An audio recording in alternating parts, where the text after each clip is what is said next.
The Catholic Church is the original church of the devil. The Catholic Church is the original church of Satan. It's by far the biggest abortion clinic you will find throughout history. Let's look into this book, The Black Convict Slave, or Nunnery Life Unveiled by Ford Hendrickson, and some other books and research that I've done, to hear the accounts of hundreds and hundreds of nuns who lost their lives for even whispering to escape, for even whispering to say no to having to sleep with priests. And most disgustingly, we're going to read many accounts of babies being sacrificed, hundreds and hundreds and hundreds of babies inside the walls of these nunneries being sacrificed yearly, who were born of unholy, disgusting relationships, forced relationships from the priest onto the nuns. Let's dive into it. Sister Maria Monk, who you may have heard of or may have not, but if you haven't, I suggest you go research her. She tells us the awful stories and the accounts of what she experienced as a life of a nun. The murders of nuns who dared to object to what the priest and the Mother Superior said. The deaths of hundreds of infants inside the nunneries. Let's go read, very shortly after she joined, what she learned she would have to be doing in this holy system of Rome. I was now, she told me, to have access to every part of the edifice, even to the cellar, where two of the sisters were imprisoned for causes which she did not mention. I must be informed that one of my duties was to obey the priest in all things, and this I soon learned, to my utter astonishment and horror, was to live in the practice of criminal intercourse with them. Sister Maria was upset by this. She was shook by this, and she was angry by this, and began to calmly and respectfully detest to this and question this type of reasoning as to why this would happen. She was then gaslighted and told to calm down, and that just like the Mother Superior and many other nuns that joined, who were set back and put back by this information, would learn to accept it and learn to embrace it.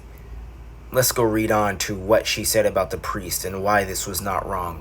She gave me another piece of information which excited other feelings in me, scarcely less dreadful. Infants were sometimes born in the convent, but they were always baptized and immediately strangled. This secured their everlasting happiness, for the baptism purified them from all sinfulness and being sent out of the world before they had time to do anything wrong. They were at once admitted into heaven.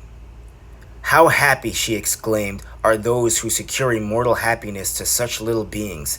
Their little souls would thank those who kill their bodies if they had it in their power. What? I'm not surprised here.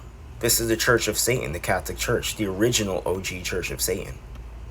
Maria then tells us of a book that was usually locked behind a glass bookcase that was out one day, and her and another sister looked into it, and in it she saw all the logs of all the babies that were born in the convent. Here's an example of what it looked like. St. Mary delivered a son March 16, 1834.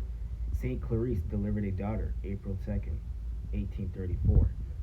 Of course, she said, none of these children were living, and you can find none of them walking around the premises. How the infants are murdered.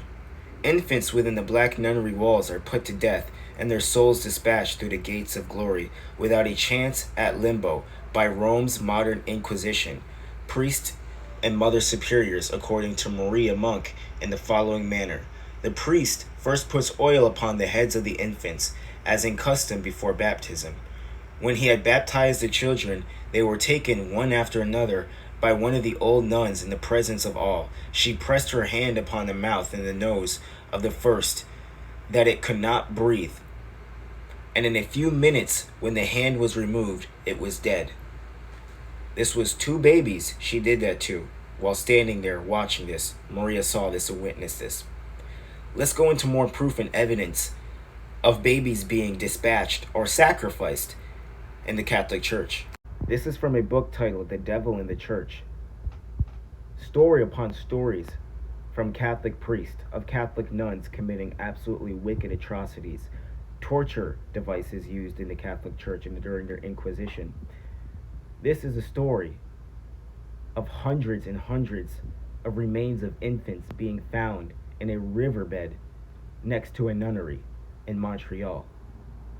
Numerous dead bodies of infants found near nunnery.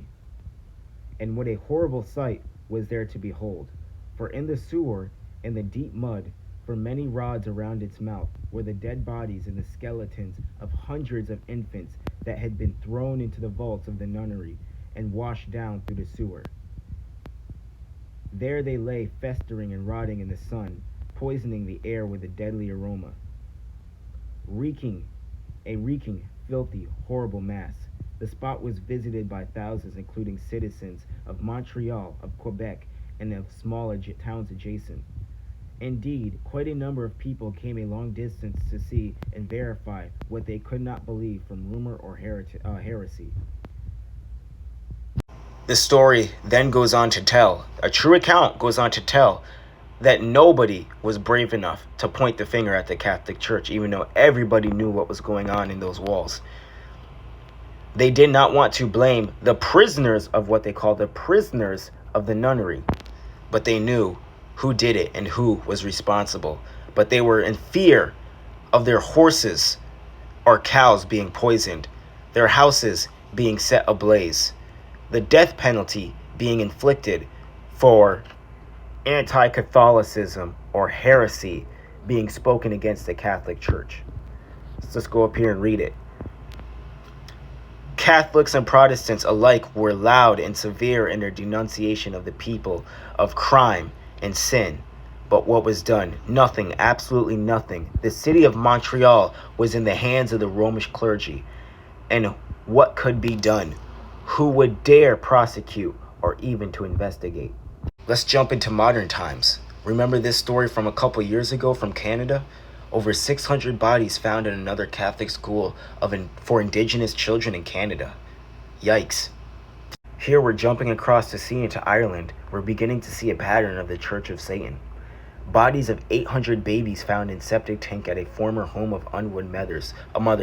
Dublin, the Catholic Church in Ireland is facing fresh accusations of child neglect after a researcher found the records for 796 young children believed to be buried in a mass grave beside a former orphanage for children of unwed mothers. According to William Hogan,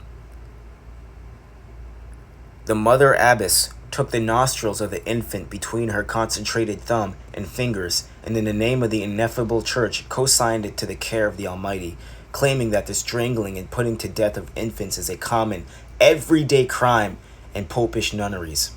Here's an image or a drawing depicting of the sacrifice.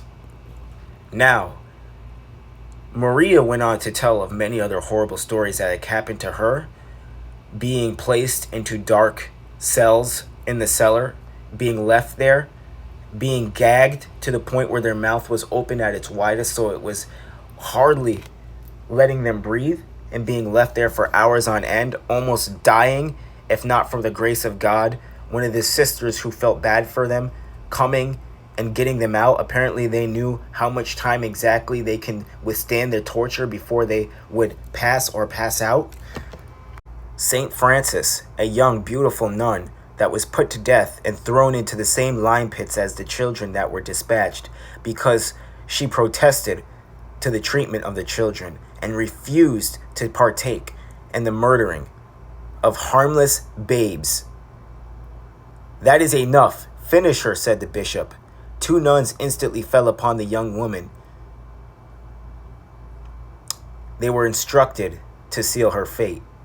If you go read the next page on how they murdered the nuns so that no bruises would be found on their bodies, it's pretty disgusting.